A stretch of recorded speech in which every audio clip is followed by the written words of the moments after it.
Pues finalmente el Consejo de Ministros ha declarado hoy zona catastrófica, como no podía ser de otra manera, a La Palma, en cualquier caso a esa zona donde se ha visto afectada más de 6.000 personas que han sido desalojadas y que por lo tanto muchas de ellas van a perder sus casas, sus viviendas y sus negocios. Muy buenas tardes, estamos en Café de Periodistas y como siempre saludamos a todos los oyentes de Lancelot Radio y también a todos aquellos que nos ven a través de Internet.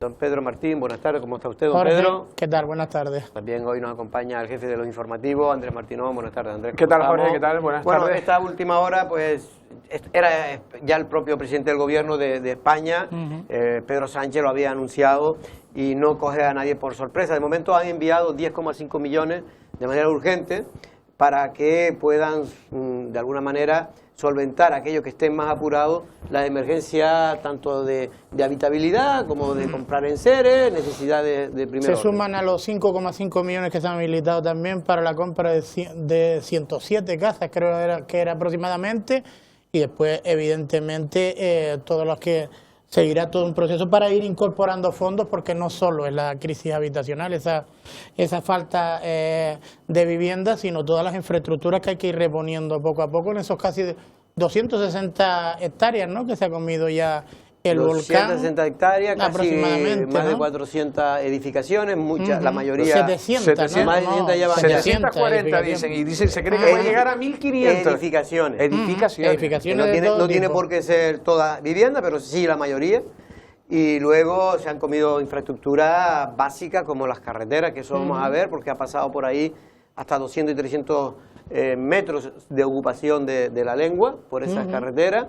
En fin, que evidentemente tiene que ser una zona catastrófica. Y ahora lo peor es que empieza a arrasar ya las plataneras. Y que está yendo, las últimas horas decía, con un magma más fluido y que se está acercando cada vez más al mar, que parecía que se estaba deteniendo. Está a unos 800 metros y yo la última hora. Sí, sí, ya cada vez avanza más rápido. Pero se creía que ayer iba a ir más, pero por la noche creo que se paralizó un poco, ¿eh? Sí, porque también luego creo que ha pasado que no sé si el magma no enfriaba lo suficiente, se permite como un desplazamiento más rápido, y al final la verdad que es una cosa increíble. La verdad que yo creo que esta erupción está siendo especialmente seguida en el mundo entero por las condiciones de la propia isla, claro, por esas casas separadas, por la estructura que tiene, y porque, no sé, yo veo, hombre, la verdad que hay volcanes en Filipinas que la verdad que tú tampoco le prestas tanta atención, la verdad. En África Central ha habido varios, claro, y hay algunos ahora, pero no es lo mismo. Hombre, porque en Hawái están prácticamente en todo pero momento, ahí ¿no? la suerte es que prácticamente no afecta casi nunca a poblaciones. Y el estilo hawaiano dice como una lava, es un magma lento. Como una alfombra, pero bueno, eso también arrasaría lo que cogiera por delante. Yo lo que sí creo es que esto es, la verdad que un bombazo informativo, se quiera o no se quiera, es un drama económico, y la verdad que es cuando las fuerzas de la naturaleza demuestran la debilidad del ser humano, y la verdad que cualquier polémica absurda esa de decir no se puede hacer esto, no se puede hacer lo otro, ahí no puedes hacer nada. Y la verdad que, bueno, todas estas investigaciones se sacarán también conclusiones. Hombre, claro, es que esto es, lo decía antes de que estallara el volcán, estabas tú creo también aquí, Nemesio Rodríguez, a ver, Nemesio Pérez, Nemesio Pérez, si no me equivoco, que es precisamente el director de Involcán, del Instituto Vulcanológico de Canarias, y él comentaba que efectivamente, porque yo le decía antes de estallar que, hombre, digo, a veces parece que los sismólogos, los geólogos, en fin, todos los especialistas, los vulcanólogos, lo que les gustaría ver en su vida es una clase máster, ¿no? Ver en directo una explosión. Y él decía que efectivamente, que eso no se puede ocultar, pero que lo que le gustaría es que saliera en un sitio, dijo él, donde no hubiera perjudicado a nadie. Pero claro, cuando las circunstancias son las que son, simplemente se convierte en una desgracia. Ahora hay una especie de propuesta, no sé si teoría propuesta, en las que se está, o creo que es por parte del Consorcio de Emergencias de Gran Canaria, para intentar dirigir la colada con agua de mar, intentando enfriar la corteza de ese magma. Vamos a ver si... Eso creo que lo he oído, Pedro, se utiliza en Islandia. Islandia también tiene una isla volcánica, muy parecida a Lanzarote en ese sentido, pero tiene una diferencia importante, y es que allí tienen mucha agua, y entonces pueden utilizar esa agua. Es agua de mar, nosotros también tenemos toda la que queréis más pegadita allí, agua de mar no es muy bueno, tiene que ser agua dulce. No, era agua de mar, la propuesta es agua de mar, ¿eh? Pero claro, el agua de mar tiene también unos efectos perversos para la tierra, si son miles y miles. No, y se habla de la toxicidad que pueda tener, ¿no? Esa mezcla de azufre, cloro y otros componentes, ¿no? Bueno, después vamos a volver al tema de La Palma, porque vamos en este caso a hablar con un sismólogo del Instituto Geográfico Nacional, con don Eduardo Suárez. Será dentro de 10-15 minutos. Ahora con temas de la isla de Lanzarote, Andrés, un tema hoy en O2 Radio tenía en el Peje Verde, tenía precisamente al señor Herbón, que es el concejal, Roberto, concejal de limpieza, porque siguen, Andrés, mucha gente incívica tirando en la zona donde están los contenedores de basura normal, para basura orgánica y normal, están tirando escombros. Escombros, claro, es un problema típico en el que se permite, a falta de tampoco de mucho control ni seguimiento alrededor de los propios contenedores, se aprovecha también, vamos a decirlo también con los mea culpa, muchas veces alguno tiene una pequeña cosa que no debería de ir y debería ir a un punto limpio, una cosilla siempre, ¿no? Pero la verdad que hay gente que coge y verdaderas obras, escombros de obras, y las dejan ahí impunemente. Hoy hay un vídeo, nos hemos hecho con un vídeo en el que hay un rifirrafe entre una persona que le llama la atención a otra, otro está diciendo que está utilizando el contenedor.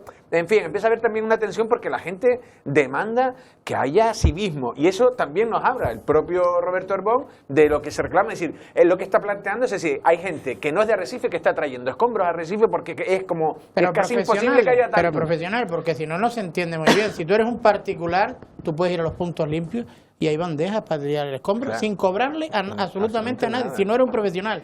Si eres un profesional, sí tienes que pagar la tasa, ¿no? Vamos a ver esta noticia de los informativos para después analizarla. Así de rotundo se expresaba ante las cámaras de Lanzarote Televisión Roberto Herbón. El concejal de limpieza comentó el vídeo que ha corrido por los grupos de WhatsApp en las últimas horas, en el que se ve a un vecino denunciando la mala praxis de otro a la hora de desechar los residuos en un punto no habilitado. Todo lo que he dejado aquí.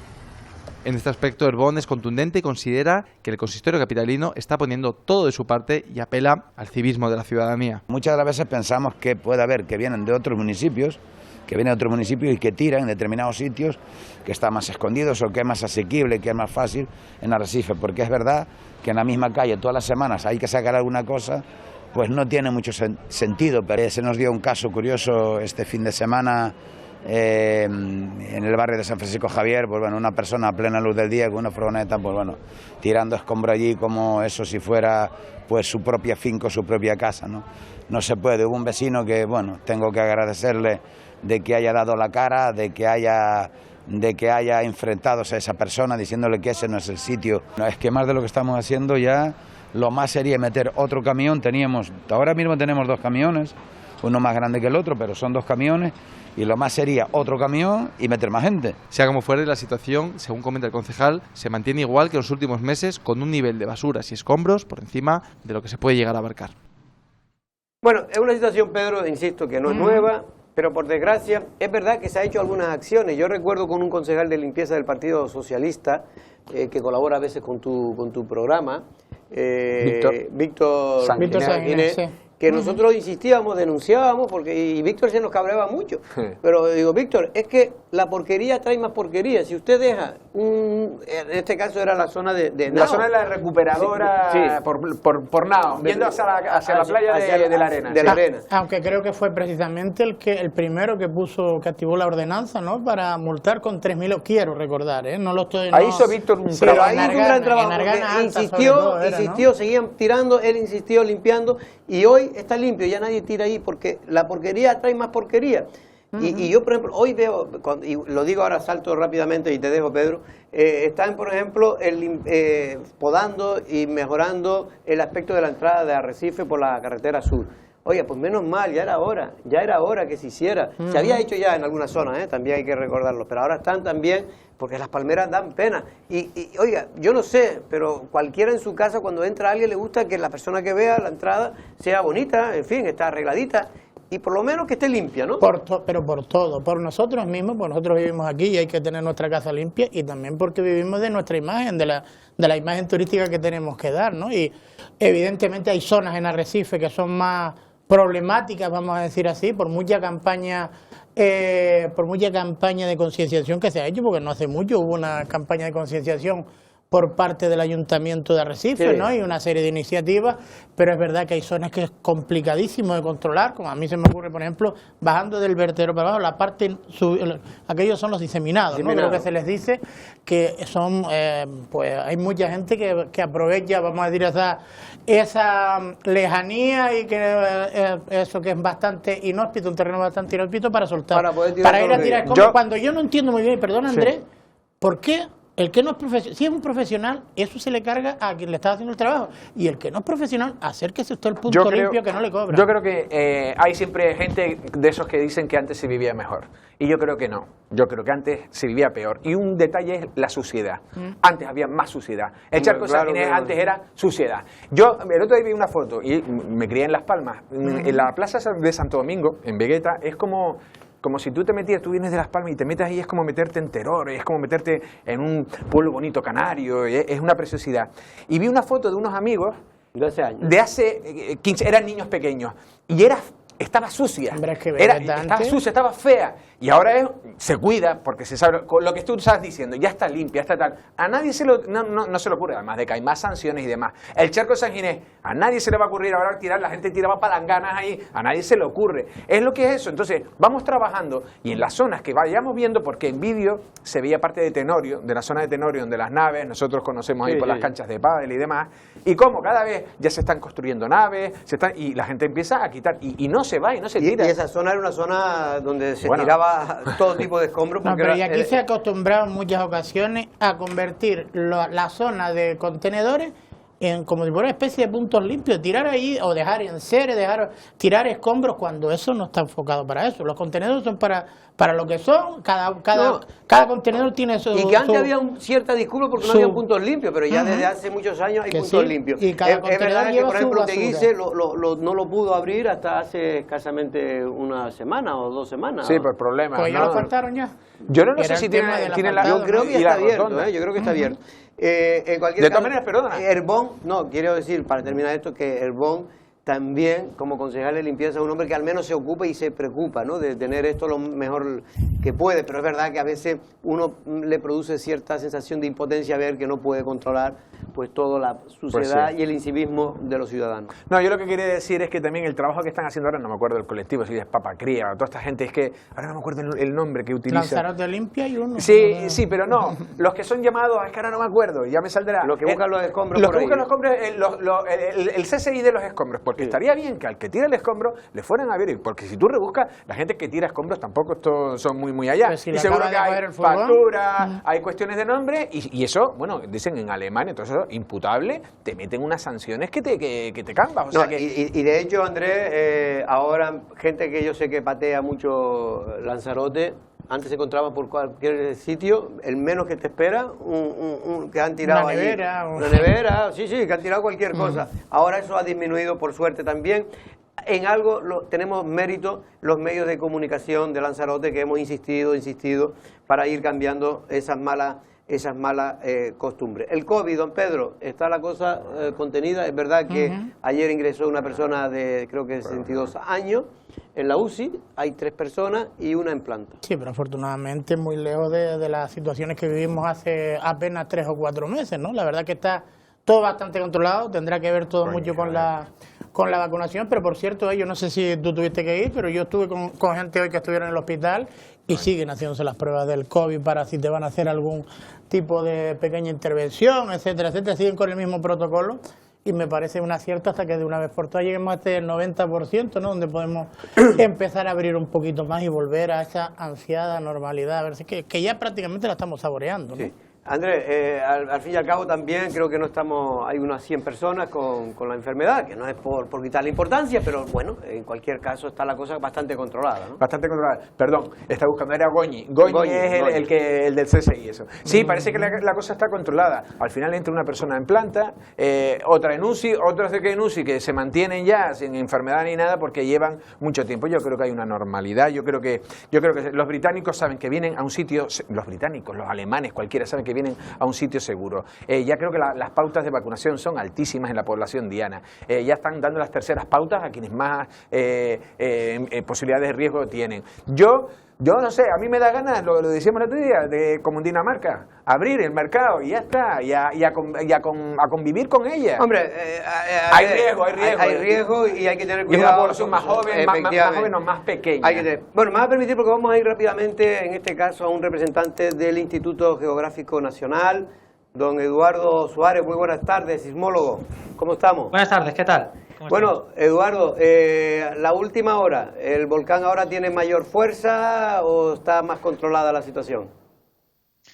Es una situación intermedia. Lo que comentaba mi compañero hace unos días era que la actividad stromboliana, los volcanes strombolianos tienen dos fases principales, ¿no? Bueno, dos fases que se van alternando principalmente, que es una fase explosiva en la que vemos pues una fuente más grande y unas lavas a lo mejor un poco más densas, más viscosas, y ahora por ejemplo estamos en una fase más efusiva en la que no vemos esas columnas grandes en la fuente, ¿no? Una fuente es enorme, sino que vemos una lava mucho más líquida, más fluida que va avanzando. Pero es decir, está en la fase efusiva para entenderlo, ¿no? Ahora. Sí, en la fase efusiva, sí. Pero eso significa algo en términos de que puede decir que se está ya bajando la intensidad y que puede apagarse antes de lo previsto o no tiene que ver nada con esto.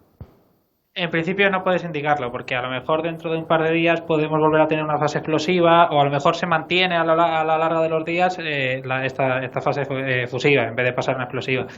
Va a depender mucho de cómo vaya variando a lo largo de los días y cómo veamos las señales principalmente. O sea, ayer tuvimos un bajón que es totalmente normal. O sea, cuando tenemos este tipo de vulcanismos, por ejemplo, en el Hierro lo vimos ahora también en los que parece que hay un parón por el motivo que fuese. Y después pues parece que sigue teniendo fuerza, entonces vuelve a salir la lava. Ahora, que esto nos pueda indicar que tenemos un receso de la actividad o que parece que vaya menor, por ahora no lo podemos decir. Andrés Martínez. Sí, hola. Mi pregunta es un poco, ya se hacen cálculos, ahora no me acuerdo qué día se decía, que puede durar entre 17 y 80 días, no me acuerdo. De 24 a 84 días. Vale, más o menos. La pregunta es, ¿estas cifras están exactas? ¿Por qué? ¿Por qué se determina que puede ser? No sé, en Lanzarote estuvieron entre 1730 y el 36, 6 años. No sé si es por la característica que tiene la isla en sí, la edad que tiene. ¿Por qué? Vale, es una estimación muy robusta. Porque la estimación se da en plan, sabemos que la erupción que menos ha durado ha sido 24 días y la que más ha durado ha sido 84. Entonces se coge esa horquilla porque es lo que se tiene de registros históricos. Ahora, esto no quiere decir que vaya a durar ni 24 días ni 84 como máximo. O sea, puede durar más de 84 o puede durar menos de 24. Esto va a depender mucho del volumen que haya intruido, el cual no conocemos a día de hoy aún. De hecho, lo que se ha dicho es una media. Dice que la media es 55 días, pero puede ser, como bien dice Eduardo, claro, puede ser hasta 3 meses, 4 meses o menos. La pregunta es, ¿podría durar como en Lanzarote 6 años? Hombre, eso es más difícil. Eso yo no le puedo decir ahora mismo porque no sé, pero vamos, el volumen intruido, en función de las erupciones históricas que hemos tenido en La Palma, en principio no. Ahora, no le puedo decir a ciencia cierta porque va a depender mucho del volumen y de la presión que vaya a tener por debajo. Claro. Vale. Porque el magma, ¿dónde está? Porque mucha gente me ha preguntado aquí por WhatsApp. El magma, cuando dice que están a 10 o 12 kilómetros de profundidad, ¿qué quiere decir? ¿Que hay una bolsa magmática importante ahí o cómo es el tema? A ver, la cosa es que nosotros normalmente concibimos los volcanes como Tenerife, que es un estratovolcán, ¿no? Donde tenemos corteza, manto, una cámara magmática y cuando asciende pues pasa por la cámara magmática y sale por donde tenga que salir. Una isla como La Palma no tiene una cámara magmática. Una isla como La Palma lo que tiene es una intrusión de magma, ya sea por una alteración en el manto que sube y hace esa presión y rompe. y va ascendiendo poco a poco por la corteza de la palma hasta salir fuera. Ahora, puedes tener pequeños reservorios, pero una bolsa así enorme como tenemos normalmente en la cabeza, no es la idea principal que se tiene en la palma. Se puede tener pequeños reservorios a diferentes alturas. De hecho, bueno, hay modelos, ¿no? que dicen que pensaba que había un reservorio más profundo en el manto, después uno más superior y otro intermedio, pero va ascendiendo. O sea, lo que tenemos ahora, tenemos un ascenso de un cuerpo de magma que ha intruido y pues está por todo donde ha ascendido. Vale. Pedro Martín. Eduardo, ¿qué tal? Buenas tardes. A mí me gustaría preguntarle primero, lo que vivimos en el día de ayer, ese parón de 2 horas, ¿cómo lo vivieron ustedes? ¿Pensaron en algún momento que iba a haber una parada total de la erupción? Y segundo, estas teorías que se produjeron también, habían varias teorías con respecto a una posible o vuelta a la reactivación como si se produjo, ¿no? Una reactivación de la erupción, o la posibilidad, también se especuló con que hubieran nuevas chimeneas, nuevas grietas en lugares bastante separados, ¿no?, del actual. Sí, se tenían varios escenarios posibles, ¿no? Eso los evalúa el PEVOLCA, yo ahí no puedo entrar porque son los que evalúan, pero como los momentos en los que, bueno, pues tienes esa bajada del trémor y parece que no había actividad y vemos que dejamos de tener flujo de lava, pues al final es un momento de expectación, ¿qué es lo que hacemos? Porque tenemos que esperar a ver cómo evoluciona el sistema. Decía ayer Nemesio Pérez que en función de la cantidad de dióxido de azufre no se esperaba que fuese a parar, o sea, por la que semana, pero claro, uno tiene que esperar porque a lo mejor no tienes esa medida en ese momento y de repente esperas un par de horas y vuelve a salir otra vez. Ahora, en relación a la especulación esta que se tiene, porque hay unos terremotos en el sur de la isla, en Fuencaliente más o menos. Vale, estos terremotos están localizados en torno a 10-12 kilómetros y en el mismo punto donde empezamos a tener terremotos el día 11. ¿Vale? Entonces, estos terremotos se pueden relacionar más directamente con... Perdón, Eduardo, simplemente para aclarar. Es decir, que esos terremotos ya se habían detectado antes de la explosión, para entenderlo. Sí. De hecho, esta zona donde tenemos los terremotos es donde tuvimos los terremotos el 11 de septiembre. Es decir, que esa zona ya estaba intruida y puede ser que porque sea la parte más fina, la diferencia más fina, la parte más, por así decirlo, débil entre la corteza y el manto, pues al hacer presión ahí, pues rompe un poco. Pero eso no quiere decir que vaya a hacer un ascenso vertical directamente como hemos tenido. No, puede ser que esté presionando y lo que esté presionando es hacia el camino que ya tiene hecho, más que abrir otro camino que le costaría muchísimo más que empujar por donde está ahora mismo. Sí. Pero había temor, usted lo sabe. Sí, incluso en algunos científicos había temor de que esos movimientos sísmicos pudiera abrir una grieta en otro lugar, ¿no? Sí, o sea, a ver, dentro de los escenarios posibles siempre hay escenarios posibles en los que sean unos más probables que otros, ¿no? Sí. Pero ya le digo que si no tenemos un ascenso de repente que tenemos un ascenso de la sismicidad como tuvimos durante los días 11, entre los días 11 y 20, ¿no? Sí. Y no ves esta evolución que de repente empieza a darse una sismicidad en otro sitio totalmente diferente, empieza a disminuir la profundidad. Ese temor es un poco, voy a decir, infundado, porque es verdad que yo vi muchas noticias en el día de ayer que se estuvo comentando este tema, que yo entiendo que a la incertidumbre pueda generar eso, pero siempre digo que hay que esperar a una pronunciación del PEVOLCA. Por ejemplo, en 2011, en la erupción de 2011, empieza el 10 de octubre de 2011 y no se tiene sismicidad así importante hasta noviembre. Y esta sismicidad se vuelve a dar en el norte de la isla, que es por donde había intruido el magma. Entonces, situaciones como esta las hemos tenido antes y son totalmente normales o parece que son totalmente normales dentro de la sismicidad que tenemos aquí en Canarias. De hecho, Eduardo, digo a mi compañero, pero creo, si no me equivoco, lo he dicho porque hemos hablado con gente de La Palma, que ustedes, o el volcán, creía que donde podría producirse la primera explosión, o en este caso la erupción, podía ser precisamente en esa zona, un poco más alejado donde se produjo, ¿no? Se refiere al principio. Sí, al principio, inicialmente, antes de estallar el volcán. Porque los movimientos no estaban precisamente donde salió la erupción, digo, con el 11. O sea, esto es como todo, ¿no? O sea, cuando tú haces, o sea, la sismicidad no tiene por qué estar exactamente donde está el centro de presión. El centro de presión se calcula en función de la deformación en superficie, ¿vale? O sea, tú a lo mejor puedes tener un cuerpo que está empujando por aquí pero la zona más débil la tiene aquí arriba, claro. Entonces es donde genera la sismicidad. Entonces, que yo tenga un terremoto aquí no quiere decir que el magma esté aquí, sino puede estar un poco más abajo y el centro de presión o la posición del centro de presión se mide con deformación en superficie. Le entiendo. Venga, Andrés, sí. La última. Eduardo, una pregunta. Antes hace un comentario que probablemente con total ignorancia, porque en estos temas pues no estoy muy puesto. La cuestión es que yo venía a decir como que para mí, claro, es el seguimiento de un volcán en nuestra tierra. Entonces yo me daba la sensación de que tiene unas particularidades. Por ejemplo, no ha fallecido nadie, pero ha arrasado muchos edificios, muchas casas. Por otro lado, tiene momentos de variantes. El estromboliano, que ya por su nombre es un estilo, además del Stromboli, ¿no? Y salió.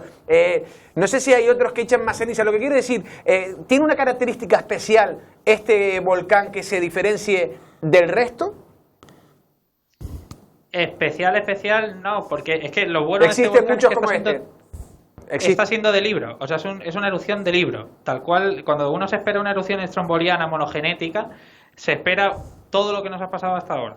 Ajá. O sea, hasta un parón como el que hemos tenido está dentro de la actividad normal que tiene un volcán como el que tenemos. Entonces, creo que gracias a que, en parte de eso, a toda la monitorización que se ha realizado y el esfuerzo de las diferentes administraciones, se ha dado lugar a eso, a que no tengamos ninguna víctima que lamentar ahora mismo, quitando la desgracia que está causando, obviamente, a toda la población palmera con el tema del destrozo que está generando, ¿no? Pero a la hora de actuar para poder evacuar y demás, ha sido muy, voy a decir, agradecido, entre comillas, ¿vale? Por el tema de poder actuar lo suficientemente rápido y lo suficientemente pronto como para poder evacuar a la gente. Y ya mi última pregunta que me están pasando por WhatsApp, ¿ha aumentado la sismicidad en estas últimas horas o está la cosa más o menos igual?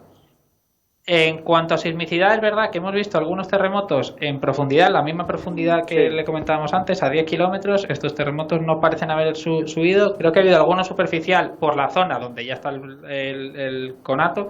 Entonces, ¿hay sismicidad? A lo mejor que tenemos 3 terremotos más que ayer.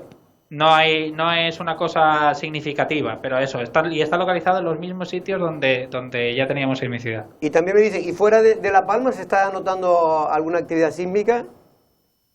Creo que ha habido algún terremoto entre Tenerife y Gran Canaria en estos días, pero bueno, nada fuera de lo usual dentro del régimen volcano-tectónico de Canarias. Sí, porque en Canarias hay que decir que se produce casi todos los días algún pequeño movimiento sísmico, ¿no? Le puedo decir, de media, quitando los terremotos asociados a enjambres o a la erupción, tenemos unos 1.500 o 2.000 terremotos localizados al año en Canarias. O sea, tenemos zonas con más sismicidad que otras, pero en general tenemos bastante sismicidad.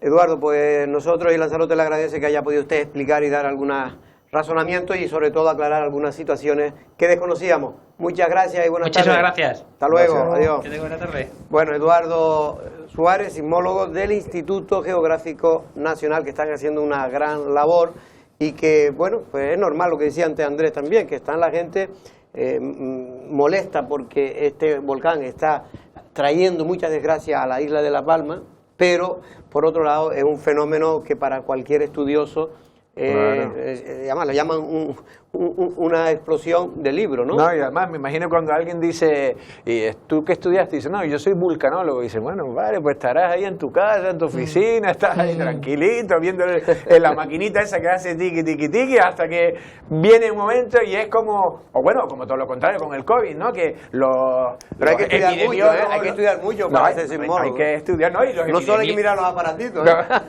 ahora sí pero hay que aprenderlo. Para mirarlo hay que saberlo también. Bueno, y hay que decir que en Canarias en general pues tiene uno de los mejores centros, y Lanzarote en particular también. ¿La Casa de los Volcanes? De la Casa de los Volcanes, yo no sé ahora, pero antiguamente... Ahora está en obras, ahora está en obras. Por eso digo, no, pero que antiguamente fuimos de los más avanzados, es decir, aquí teníamos estaciones donde se podía detectar cualquier tipo de movimiento, por mínimo que fuera, en el mundo, lo cual esto es muy, muy importante. Bueno, lo único que hay que decir es que los científicos, que son los que saben de esto, han dado cierta tranquilidad, porque ayer, es verdad, como decía Pedro, hubo cierta preocupación, porque esos movimientos sísmicos se habían desplazado 3, 4, 5 kilómetros de, bueno, en Fuencaliente o a más kilómetros de donde estaba la zona de la erupción. Y como se había cerrado, digamos, cerrado no, apagado ese cono principal que estaba emitiendo lava, se creía que podía haberse desviado esa lava hacia otra zona, que quería salir por otra zona. Bueno, parece que no es así, y eso nos alegramos porque imagínense que salga ahora por otra zona encima, otra boca, ¿no? Volvió a salir por el mismo sitio, es verdad que con mayor virulencia y con menos no, con más magma, pero con el magma más fluido. Más fluido, avanza más, con más rapidez. Va mayor rapidez, por eso está tan cerca del... Nos faltó, lo que pasa es que como es sismólogo y no vulcanólogo, para no estar a lo mejor metido en un aprieto, pero saber si llegaba o no llegaba ya pronto al mar, ¿no? Por cierto, estaba leyendo ante el Lancelot Digital, en este caso Pedro, un trasmayo, hablando sobre las quejas que estamos recibiendo de ciudadanos, en este caso de Playa Blanca. Personas que trabajan prácticamente, porque usted sabe cómo está la cosa, trabaja de lunes a viernes y solo tienen los sábados para poder hacer gestiones administrativas, y en este caso las de correo, por ejemplo, ir a poner cualquier cosa a correo o a recibir cualquier paquete y tal. Pues resulta que correo, yo no lo sabía, y gracias, le damos las gracias a esas personas de Playa Blanca que nos han llamado, pues el correo está cerrado. Está cerrado la oficina los sábados. Pero por la mañana. La de Playa Blanca o la de Playa Blanca. La de Playa Blanca, claro. No, creo que solo la de Arrecife, ¿no? Creo. Me imagino que la de Arrecife abrirá. Creo, tampoco lo voy a asegurar porque no estoy muy... y en Costa Teguise no sé Yo no lo recuerdo porque hace tiempo que no voy. Yo creo que como nos planteamos, ¿cuándo puedes ir tú? Si te escogen en el horario tuyo de mañana y ellos están trabajando solo en su horario de mañana, ¿cuándo puedes? Pues el sábado. Y yo recuerdo ir en Costa Teguise el sábado, pero la verdad que hace tiempo que no voy y no sé si está abierta, ¿no? Pero puede ser que no lo sé. Me están diciendo que es porque no correo, que está como todas las empresas. ¿Ahora hay oposiciones? No la veo. Sí, miles de plazas. Sí, pero lo cierto es que según, y eso ya sí que hemos hablado con algún trabajador, que le dicen que ellos no quieren gastarse más dinero, porque dicen que no hay mucha gente los sábados y que por lo tanto no van a tener abiertas las oficinas. Hombre, es un servicio público, señores, aquí no se trata de si cuesta un dinero o no, porque eso es un servicio público. Y yo creo que los sábados en toda la ciudad importante está abierto por la mañana. Es curioso porque, claro, toda la venta online, Amazon y todo este fenómeno está canalizándose por correo. Claro, es que ahí y ahora están teniendo un trabajo tremendo. Ahora están haciendo una especie de campaña de imagen, ¿no? A través de los medios de comunicación. ¿No han visto la nueva imagen corporativa? ¿De correo? Sí, pues aquí don Pedro no nos ha puesto nada, don Pedro. Pues, yo estoy hablando de con todo el cariño que estoy aquí, pero de tele es importante. Bueno, lo cierto es que... A nivel nacional me refiero. Lo cierto es que hay quejas y nosotros nos gusta ser siempre transmisor de esas quejas porque a ver si Correo mejora el servicio. En este caso, en Playa Blanca. Creo que también en Costa Teguise está cerrado los sábados la oficina, por lo cual eso está trayendo pues a las 80, 90, 100 personas que utilizaban el servicio los sábados, pues problemas. Hombre, y después, Jorge, si me permite, yo es que creo que también con el cambio de ubicación aquí en Arrecife, parece que no nos hemos quejado, o yo creo que no ha habido quejas, pero me parece también, pensando un poquito, las imágenes que se dan en el correo, en la central, en Arrecife, esas colas, cogiendo absolutamente toda la acera, yo creo que tampoco son de recibo. Es que la zona donde se puso Correo, para mí fue un no desacierto bueno. total y absoluto.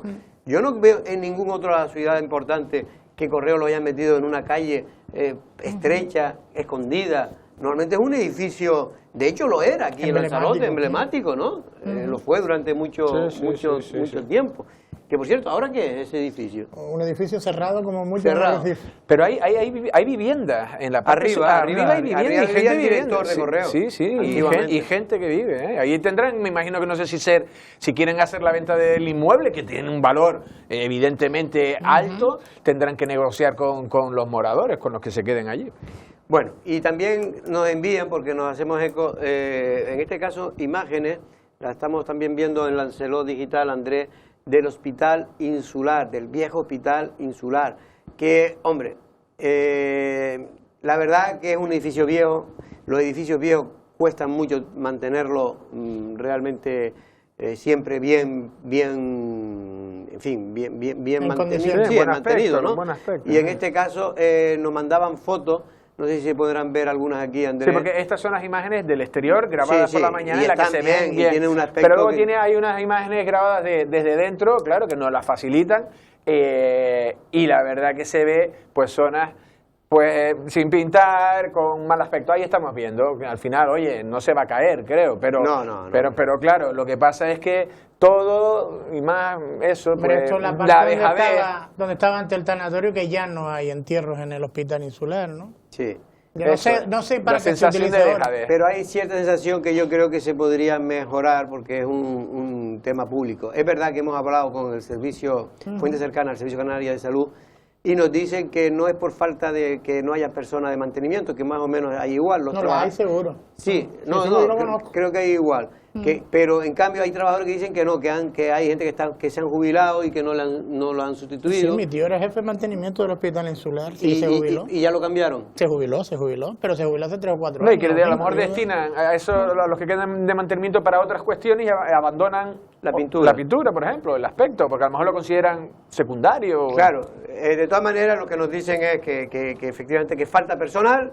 Nosotros hemos hablado con gente fuente de la cercana a la gerencia, dice que se van a enterar, pero que creen que no es una cuestión de esto, incluso que el Servicio Canario de Salud está destinando mayor presupuesto que el que destinaba el propio Cabildo de Lanzarote en general. Que ya era dinero, ¿eh? Que era dinero. Porque costaba una millonada, más de 3 millones. Más de 3 o 6 incluso, no lo sé. Más de 3 seguro. 3 mandaba el Cabildo y 3 el Gobierno Canario, una cosa tenía que aportar lo mismo, una cosa así. Sí.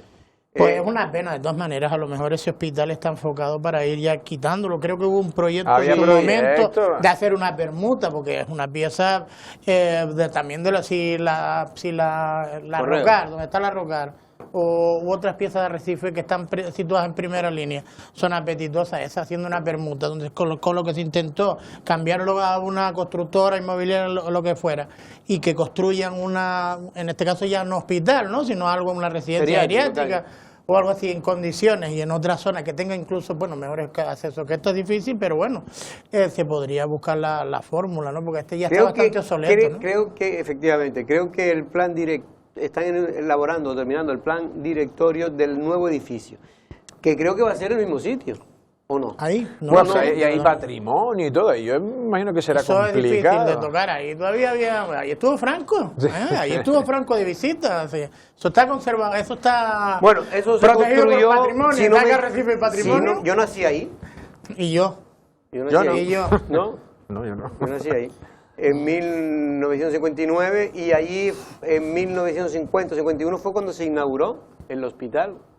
Precisamente estaba como director con José Molina Orosa, ¿no? Bueno, era el único hospital que había.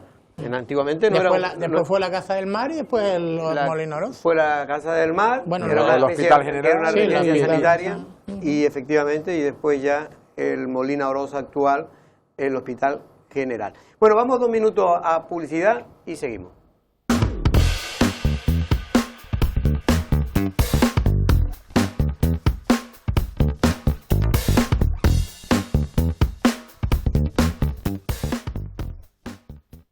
Bueno, pues el problema de la inmigración continúa. Es verdad que durante el día de hoy, y casi ha sido un milagro, no ha llegado ninguna embarcación con inmigrantes irregulares, pero Pedro, está cada vez el ambiente más caldeado entre los partidos políticos. Es verdad que unos dicen que lo dicen más con la lengua, con la boca chica que con la porque están ahora criticando mucho al Partido Popular de Lanzarote, que se ha criticado. ¿Por el basta ya? Sí, basta ya, que ha criticado duramente la política tal, pero después, como está gobernando en el Cabildo con el PSOE, pues prácticamente salva a los socialistas y a la institución insular, claro. Hombre, evidentemente hoy no era complicado que llegaran pateras porque el mar está picado, nada más que había que verlo, y no hay mar de patera para que puedan primero ya salir de allí y después arribar aquí con garantías. Y hombre, es arriesgado ya hacer la travesía con un mar en calma, como si lo hacen en estas condiciones, pues muchos desgraciadamente aumentaría incluso esta tragedia que se está viviendo. Y después, hombre, yo soy de los que echo mucho de menos algunas instituciones de la isla de Lanzarote. Sí es verdad que el Partido Popular, Coalición Canaria y Lanzarote en Pie, creo que son las 3 formaciones que han levantado la voz. Me llama mucho la atención que Podemos no haya dicho nada y que el Partido Socialista, que en su momento también ha sido bastante reivindicativo y bastante crítico con las políticas migratorias en su momento y que lideró, ¿no?, también esta mano tendida, ¿no?, a la inmigración irregular o esta que no iban a dejar a nadie atrás, como le gusta decir Pedro Sánchez con el tema del acuario. Pues ahora prácticamente no esté diciendo nada. También es verdad que es responsabilidad suya y está haciendo un auténtico fracaso, ¿no? La política, primero en origen, no, la política diplomática del gobierno de Pedro Sánchez pues está brillando por su ausencia, y después la escasez en recursos materiales aquí en la isla de Lanzarote, esa desarticulación, por mucho que hayan dicho que era cuestión de coalición canaria, de gobiernos anteriores. Evidentemente la política migratoria es un tema a nivel nacional y aquí se han hecho más las cosas, y sobre todo en 2 años para acá no se han aumentado los recursos, que yo creo que es lo más grave de todo. Ahí es donde está la cuestión, porque más allá que la inmigración se pueda evitar o no evitar, hasta que no se resuelva el tema con el gobierno marroquí, que ponga mano dura allí a las mafias, no se va a resolver. Por lo tanto, la única fórmula es nosotros poner aquí un parapeto o inconveniente. O sobre todo buscar soluciones para que no sea los perjudicados seamos nosotros, es decir, los canarios, y en este caso la gente de Lanzarote, ¿no?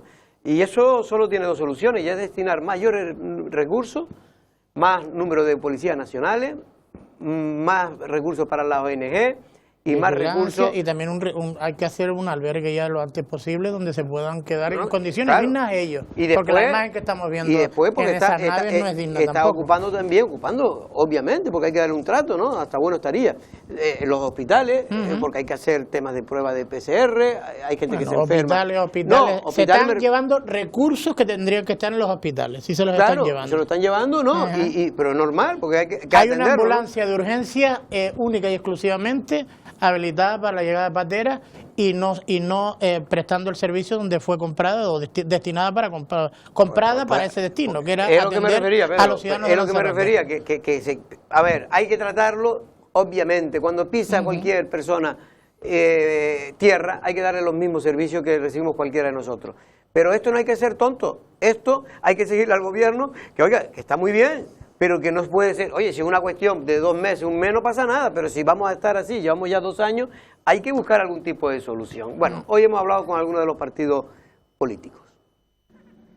Más de 500 inmigrantes llegados en pateras en menos de 3 días a Lanzarote han desbordado todas las previsiones en materia de prevención inmigratoria de la isla. Por ello, no han tardado en solicitar los 2 partidos principales de la oposición, Partido Popular y Coalición Canaria, en reclamar mayor inversión por parte del Estado, para sobre todo ofrecer más recursos humanos y conseguir derivar a otros lugares la avalancha de ciudadanos africanos llegados a nuestra isla en pateras. Siempre que hablamos de este tipo de cuestiones me gusta puntualizar que la gente que se sube a una patera lo hace porque huye de un conflicto bélico, de la hambruna, del cambio climático, de la situación económica, de la pandemia también a ello. Independientemente de eso, una vez que llegan aquí a nuestro territorio, la gestión sí depende de nosotros. Y ahí lo que criticamos es la actitud como se está llevando a cabo. Es decir, pues bueno, aquí nuestras infraestructuras están saturadas y lo que vemos es un gobierno del Estado junto con un gobierno de Canarias y un cabildo de Lanzarote que poco alza la voz con la situación de alarma que tenemos en la isla. Un fracaso absoluto por parte del gobierno exterior,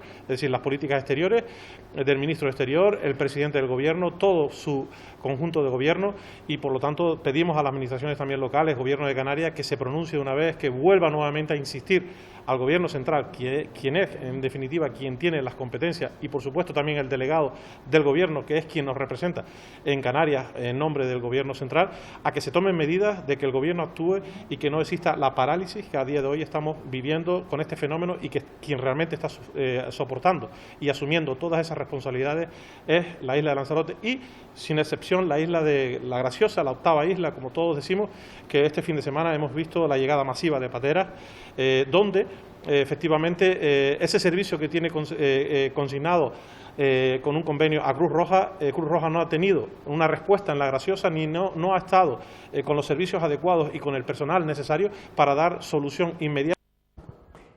Bueno, el Partido Popular está bien que lo critique, de hecho a nivel de Canarias la presidenta del Partido Popular lo critica mucho, este asunto de la inmigración, de la crisis migratoria, pero también es verdad que tiene una situación complicada porque está gobernando con el Partido Socialista en las 2 principales instituciones de la isla, como es el Cabildo y el Ayuntamiento de Arrecife. Bueno, vamos a hablar de un tema totalmente distinto, más positivo en este caso, que es el turismo, y vamos a hablar con la presidenta de la Federación Turística de Lanzarote, también de Asolán, Susana Pérez. Buenas tardes, Susana, bienvenida. Hola. ¿Cómo estamos? ¿Qué tal? Buenos días. Bueno, Susana, ayer fue el día de ustedes, creo, ¿no? El día de todo lo... que yo creo que es el día de todo Lanzarote y de toda Canarias. Sin lugar a dudas, sin lugar a dudas. Día del turismo. El día del turismo, el día del turismo. Un día, por supuesto, muy especial para nuestro sector, para nuestra industria, para nuestros turistas que nos visitan, ¿no? Pero ayer tenía un poquito un sabor agridulce, ¿no? Si bien obviamente es día de festejarlo. Bueno, ese sabor agridulce, ¿no? Por La Palma, por La Palma, ¿no? Como, bueno, pues efectivamente era un día pues señalado, esperado para, bueno, pues celebrar. También además, ¿no? Proceder a la entrega de premios del 2021 y del 2022, que quedó suspendida, ¿no? Pues por el COVID, por todas las medidas restrictivas, ¿no? Del pasado año, y efectivamente, bueno, pues estábamos entrando, ¿no? En una efectivamente recuperación turística, y esperemos que así sea. Pero nuestros, obviamente, pues conciudadanos, ¿no? De La Palma, la industria turística también de allí, entre otros, ¿no? Pues se ha visto muy afectado. De hecho, pues actos como la entrega de premios de Canarias, ¿no? De turismo, y también en consecuencia Turismo Lanzarote, el Cabildo se sumó a esa, en principio, cancelación de momento sin fecha. Por tanto, un sabor agridulce, pero sin lugar a dudas un día que siempre está. Es decir, que no ha habido ningún acto oficial ni aquí ni en ningún otro sitio de Canarias. En algunos lugares sí, a nivel municipal sí ha habido, pero es verdad que a nivel de Canarias y en muchos sitios se ha suspendido. Es lo mejor que se puede hacer. En Arrecife se distinguió ayer a la cooperativa del taxi como distinguido el turismo, por ejemplo. Bueno, municipio, efectivamente. Pero no era una fiesta, simplemente era entregar un premio. Susana, bueno, ya hemos hablado aquí del verano. El verano pues fue como fue, más o menos yo creo que ha servido para un poco empezar la actividad turística de Lanzarote y de Canarias en general. ¿Cómo ha sido? Porque ya estamos prácticamente terminando el verano oficialmente, ¿no? Creo que ya terminó, ¿no? Ya terminó el verano oficialmente. El verano como estación terminó, estamos en otoño. La primavera, la temporada turística de verano nos queda hasta el 31 de octubre, pero efectivamente los meses estivales, veraniegos... Pero la temporada de verano hasta el 31 de octubre, que es lo que yo quería decir. En este caso, ¿se puede catalogar de previsiblemente buena o fue lo que se preveía? Pues no, si cogemos... Me refiero sabiendo lo que había, ¿no? Exacto.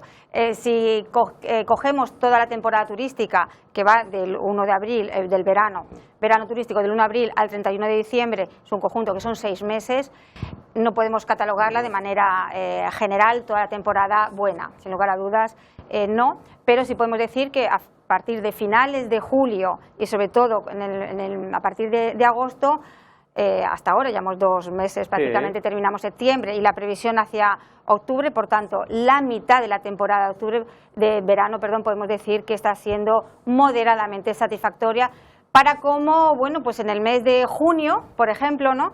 Veíamos la situación con ese pico, efectivamente, con ese pico, ¿no? Todavía no pico de la quinta ola, pero sí que estaba empezando a arrancar, subiendo incidencias, motivado por pues estos viajes de la juventud o no tan juventud, los botellones, macrobotellones que se han ido, bueno, pues sufriendo, más bien que viviendo, ¿no? Sufriendo en todos los lugares, o en muchos lugares de España, lo cual repercutió directamente en la propagación del COVID. La vacuna en esos momentos no estaba lo acelerada que estaba, los jóvenes tampoco estaban en ese segmento, ¿no? De vacunación. Por tanto, las previsiones iniciales de final de mayo, principio de junio, eran en principio unas previsiones favorables que se fueron truncando a lo largo del mes de junio. A partir de agosto, afortunadamente, se tornaron los datos a positivos. Ahora dejo a Pedro, pero simplemente, ¿tienes datos, Asolán y la Federación Turística, en este caso de ocupación, la media más o menos vamos a poner julio y agosto, porque antes de julio y agosto prácticamente no había nada? Pues 2 datos muy cambiantes, donde veréis efectivamente esas 2 partes de la temporada de verano. Si cogemos el mes de julio, pues apenas 2 datos importantes son como indicadores, la apertura de establecimientos turísticos. En el mes de julio apenas llegaba a un 60%, a la espera de los británicos, ¿no? Que no dieron la carta blanca prácticamente hasta el 19 de julio, de manera muy tímida. Por tanto, con un 60% de apertura de establecimientos turísticos y siendo la ocupación apenas de un 30%, o sea que datos todavía bajos en ese mes. y fueron cambiando, como digo, ya a finales de julio y a partir de agosto, pues con un dato muy positivo, la verdad que sorprendente y sorpresivo, sí, incluso para una misma, 80% de la planta alojativa abierta arrancábamos el mes de agosto, 80%, como digo, de apertura, y finalizó el mes de agosto con un 66% de ocupación, que no está nada mal, partiendo de cero, obviamente, pero esto no significa que estemos recuperados, ¿no? Y sobre todo contrastando con el dato de agosto del 19, por ejemplo, donde estábamos en un 85 y 90. Claro, claro. Y de ello todavía, como tú bien has dicho, todavía no está el 100% de la planta hotelera abierta, pero estamos ya... exacto, como dato de ahora de septiembre, a falta de cerrar, sí, pues podemos decir... revisaremos a los datos en el cierre de septiembre, que podemos estar en un 85-90% de la planta alojativa abierta, es un principal dato importante, y también la ocupación pudiera terminar alrededor del 65% de ocupación. Bueno, por tanto... no es para tirar voladores, pero... Es que en Puerto del Carmen, por ejemplo, lo digo porque el domingo estuve por allí solo con el... ¿Cuál es? El Río y el Apartado del Fariones prácticamente copan el 10%, ¿no? Es que están en Reforma, digo. El tema para hablar también desde el punto de vista positivo, ¿qué temporada, qué esperan de la temporada de invierno, que suele ser otoño-invierno, que suele ser una temporada buena para Lanzarote, y después unirla también a la temporada crucero, que si no estoy mal informado, el viernes empieza? Sí. Pues datos positivos. Por un lado, efectivamente, como indicador de cruceros empieza, lo cual es, ya hubo el año pasado, no obstante, pues varios cruceros, ¿no? que vinieron, pero con unas medidas muy restrictivas, limitativas, y lo cual impedía, ¿no? pues que bueno, pues el turista, el crucerista pudiera pasear, ¿no? Por tanto consumir y por tanto gastar, ¿no?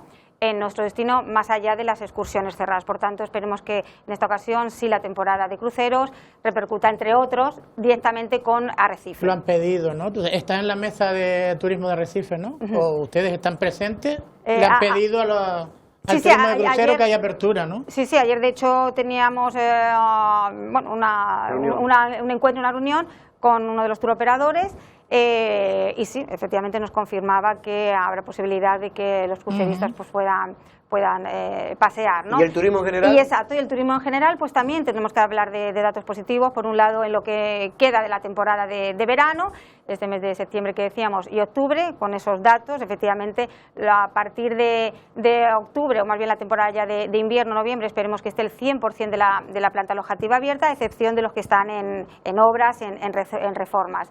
Y a partir de ahí, pues esperemos que vaya habiendo poco a poco un incremento de ocupación.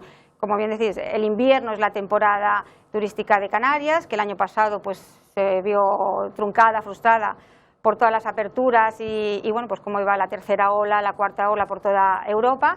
A pesar de que bueno, pues Canarias teníamos todos los protocolos y toda la lucha, ¿no? para los corredores seguros, los test en origen, etcétera. Este año la fotografía y la situación ha cambiado, sin lugar a dudas, y por tanto la conectividad, que es uno de los primeros elementos, ¿no? A tener en cuenta, es positiva, no solo desde además mercados importantes, ¿no? y que nos ha impresionado bastante, ya no solo el nacional, ¿no? que ha sido un poco bueno, pues la inyección de turistas este verano, superando la conectividad del verano 19, ¿no? el 20 ni se cuenta. Pero lo que vemos que en este invierno la conectividad, en principio, la programación de las compañías aéreas con Península es incluso superior al invierno 19-20. Mercados como el alemán también hay un incremento de conectividad, de vuelos, desde Italia también, compañías nuevas o prácticamente nuevas en ciertos mercados como Wizz Air, también empieza a operar desde estas ciudades. De Italia, Francia, el mercado francés se ha comportado de manera excepcional durante este invierno. Y por supuesto el Reino Unido e Irlanda, ¿no? Así pues esperemos que bueno, todas las variables de conectividad, por un lado, se mantengan, pero ahora lo importante es que estando los asientos, estando la programación, pues pongamos en marcha, y se está haciendo ya, las campañas de promoción y comunicación para que todos los asientos que sean posibles se llenen, se vendan. Aviones están viniendo, otra cosa es cómo llegan, pero hay una cosa que yo creo que, una sensación, al menos la tengo yo, Susana, y es que ya el tema del COVID por fin lo estamos superando, ya no solo por los datos, sino hasta ya no está llenando las portadas de todos los medios de comunicación. No solo aquí, y no por el tema de La Palma, sino ya en general está en un segundo o tercer plano. Es así. Y eso parece que no, pero es importante de cara al turismo. Es así. ¿No? Hoy hemos tenido precisamente esta mañana una reunión online, videoconferencia, con la SPEL, Turismo Lanzarote y un tour operador importante del Reino Unido. Y desde el minuto 1 hasta el final, bueno, obviamente estamos en un nuevo escenario, es que no ha estado presente, afortunadamente, el tema del test, del COVID, perdón, únicamente para decir que efectivamente a partir de octubre nos confirmaba por parte del tour operador que a partir de octubre, bueno, pues como había cambiado las reglas del Reino Unido, los semáforos, solo una lista roja, el resto de destinos será sin lista roja, ¿no? Y lo que supone de facilidad para el turista sin tener que hacerse un test. Porque ahora, para que lo sepa, me gustaría, ahora mismo un turista que venga de Europa, de la Unión Europea, ¿qué tiene que tener para poder entrar en Canarias?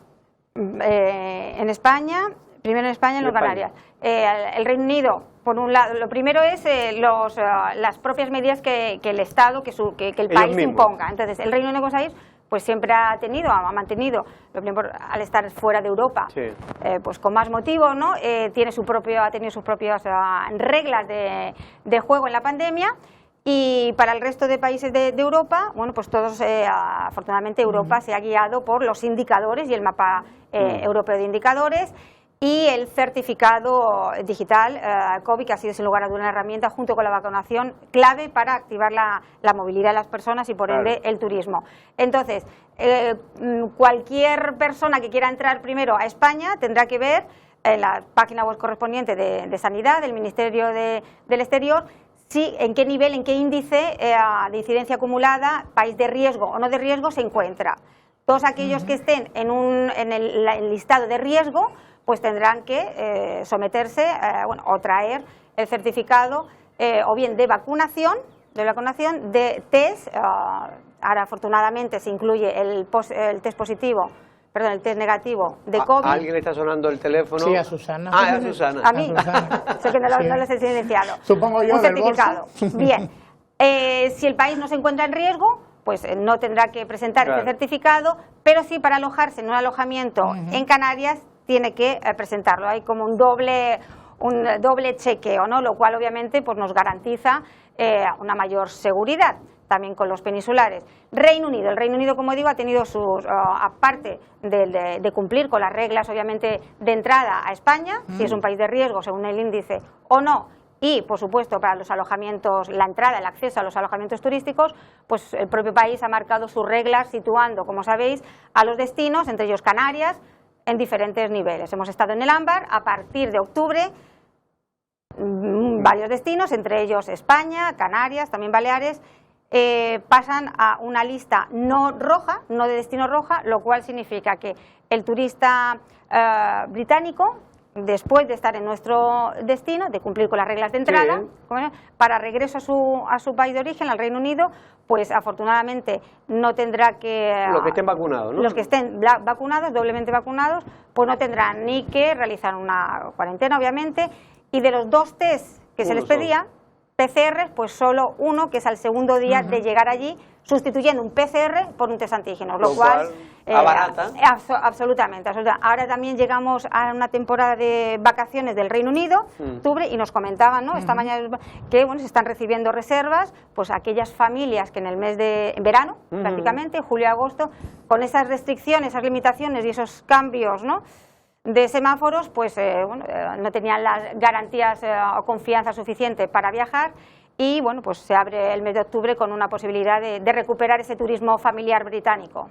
La influencia de los fondos New Generation en el turismo supongo yo que va a ser importantísima, habrá que aprovecharlo, ¿no?, en los próximos meses, y es más, ya hay empresas de Lanzarote que están apostando por ellos, ¿no?, los famosos hub. Que me parece curioso. A ver, que nos lo explique Susana. Que los fondos Next Generation y todos los que vengan de Europa, a través de España, tengan que dar una respuesta, entre otras, al turismo, sin lugar a dudas, debe de ser. Hay unas líneas, como bien nos dio a conocer la ministra, turismo hace unos meses, ya el tiempo pasa, para los planes, por ejemplo, los planes de sostenibilidad en concreto, ¿no? Para los ayuntamientos, a través de los cabildos o a través de los gobiernos autonómicos, pues más de 3.000 millones o 2.000 millones que irán destinados a los entes locales, ayuntamientos. Esperemos que así sea. Esperemos que las administraciones públicas, ahora hablamos de la parte privada, las administraciones públicas, bueno, pues hagan sus deberes. Tienen la oportunidad, efectivamente, de estar a la altura de Europa y de estar a la altura de ser resolutivos y de ejecutar esos proyectos. Pero y esos proyectos, porque muchas veces se habla de estas cosas y la gente que nos está escuchando exactamente parece que es abstracto, dinero, pero ¿para qué exactamente? ¿En qué lo va a notar el ciudadano o las empresas turísticas? Las empresas turísticas todavía, que ahora voy a la parte turística, que luego vuelva otra vez a la administración pública, de momento no hay, se irán abriendo, ¿no? Se irán abriendo ninguna convocatoria específica para las empresas turísticas, para las empresas. Irán abriendo diferentes líneas, desde planes de digitalización, formación, transformación digital, veremos, porque una de las cosas que sí pues hemos ido teniendo oportunidad de conversar con algunos, desde las administraciones varias, es que les faltan técnicos en las administraciones para gestionar obviamente esas convocatorias. Ahí encontramos un primer cuello de botella, tanto convocatorias que puedan ir al sector privado como al sector público, o sea que ya desde el gobierno central y autonómico nos podemos encontrar con cuellos de botella. ¿Y en qué se tiene que materializar? Bueno, pues a falta de que puedan salir las convocatorias, ha salido ya una segunda convocatoria extraordinaria de planes de sostenibilidad, teniendo conocimiento, ¿no?, que bueno, el Cabildo ha presentado como segunda ocasión un proyecto. En una breve reunión hemos tenido oportunidad de ver en qué consistía y han recogido propuestas de los ayuntamientos. Desconozco el detalle de cada una de las propuestas de los ayuntamientos, pero esto se tiene que convertir de aquí a 3-4 años en una reconversión o al menos mejora sustancial del destino turístico. Ahora te dejo, Pedro, pero es que nos queda poco tiempo y me gustaría, antes que se me olvide, por si acaso que tú no lo preguntaras, Pedro, el asunto de los ERTE. Estaba temeroso el sector turístico de que no se recibiera. Finalmente, ayer, a última hora de la tarde, noche, se acordaba que había ya un acuerdo previo entre sindicato, gobierno y patronal turística. Sin duda, un respiro para el sector turística y no turística. Y no turística. Exacto. Desde la COE y siendo en cualquier caso, efectivamente, como apunto, un peso importante del sector turístico en toda esta crisis, sobre todo afectada por la movilidad, por tanto, un papel importante en esa mesa de la patronal, ¿no? Por supuesto, finalmente, afortunadamente, se llegó a un acuerdo. ¿Y era el que ustedes querían, la patronal turística, ese acuerdo? Obviamente se ha ido limando y negociando pero en un primer acuerdo, cuando se presentó, hubieron muchas cosas que no estaban ni mucho menos a la altura de lo que esperábamos. ¿Pero más o menos igual que el que teníamos? Por un lado, la parte... Para que la gente sepa cuál es la diferencia. Tiene mucho peso la formación. Sí, para llegar a una bonificación, en principio habrá que ver la letra pequeña, hoy se aprobaba en el Consejo de Ministros, a partir de mañana o pasado veremos el BOE, ¿no? Por un lado, se prorrogan las condiciones actuales durante el mes de octubre, porque es que volvemos otra vez, in extremis, a acordar. Nosotros, la patronal en general, turística, la CEO en su conjunto, desde, si me apuras, el día 1 de septiembre, sentándose ya en la mesa, ¿no? Y hasta 10 días antes no empiezas a conocer cuál es la propuesta del ministerio, los ministerios, ¿no? Trabajo, seguridad. Y entre una de las cuestiones es que había una rebaja sustancial de las bonificaciones, ¿no? Sobre todo para las empresas que todavía tienen sus trabajadores inactivos, ¿no?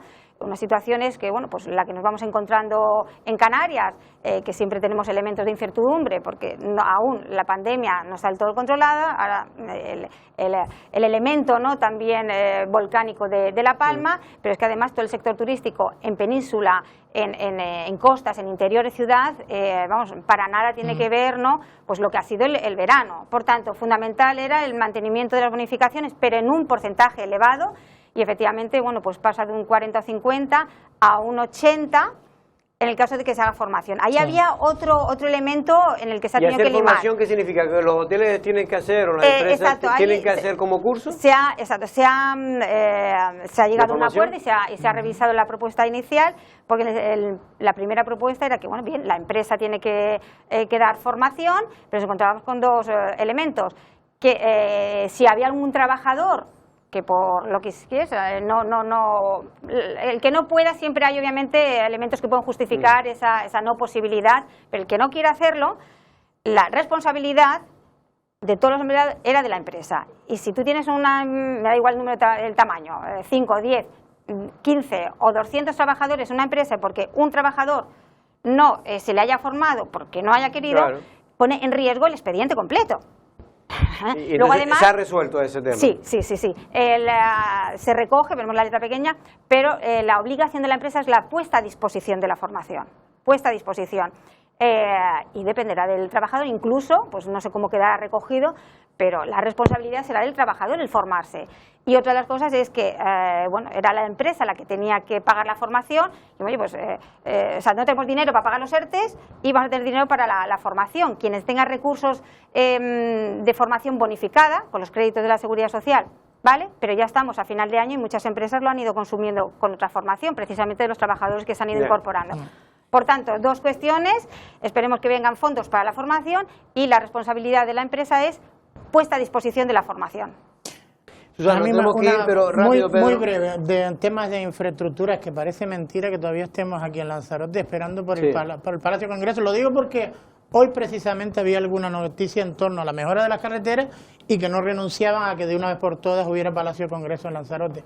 Me imagino que ustedes, contentos con estas intenciones, pero bueno, cualquiera se las cree. Mira, sin lugar a dudas, ha pasado 1 año y medio, ¿no?, prácticamente de la pandemia, del estado de alarma. Los primeros meses, obviamente, con confinamiento, estado de alarma absoluto, o sea que prácticamente difícil de ejecutar nada, ¿no? Los establecimientos, la empresa privada, ¿no?, en particular, desde que ha podido, ¿no?, se ha metido en obras, aun estando pues en una situación de crisis. Algunos han tenido que ralentizar o parar y retomar ahora, ¿no?, a falta de ingresos, pero el sector privado se ha movido, ¿no?, en este periodo, porque queríamos efectivamente, pues en la apertura, ¿no?, cuando fuera, afortunadamente ya este verano, pues recibir a nuestros clientes con la mejor cara, ¿no?, el embellecimiento, la modernización de las instalaciones.